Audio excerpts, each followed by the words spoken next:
টি-20 বিশ্বকাপে কাল স্বাগতিক ওয়েস্ট ইন্ডিজের বাঁচা মরার লড়াই সাউথ আফ্রিকার মুখোমুখি হবে ক্যারিবীয়রা। অ্যান্টিগায় ম্যাচটি শুরু হবে ভোর 6:30টায়। সুপার 8-এ নিজেদের প্রথম ম্যাচে ইংল্যান্ডের কাছে হারের পর যুক্তরাষ্ট্রের বিপক্ষে দাপটে জয় উইন্ডিজের। অন্যদিকে টানা 2 জয়ে সেমির পথে এগিয়ে সাউথ আফ্রিকা। উইন্ডিজকে হারাতে পারলে প্রোটিয়াদের সেমিফাইনাল নিশ্চিত।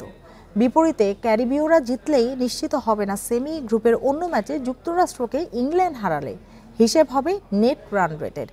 গুরুত্বপূর্ণ ম্যাচে দু দলের একাদশে পরিবর্তন আসতে পারে। প্রোটিয়া একাদশে বার্টম্যানের পরিবর্তে শামসি খেলতে পারেন। অন্যদিকে ব্রেন্ডন কিং এর ইনজুরিতে উইন্ডিজ স্কোয়াডে এসেছে কাইল মেয়ার্স।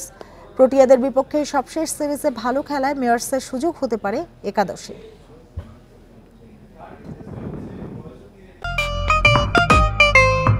এমন ইন্সপায়ারিং বাড়িওয়ালা হওয়া সহজ, কারণ দাগ পরিষ্কার করা আরো সহজ। দাগ লাগুক যতবার, বার্জার ইজি ক্লিন একবার।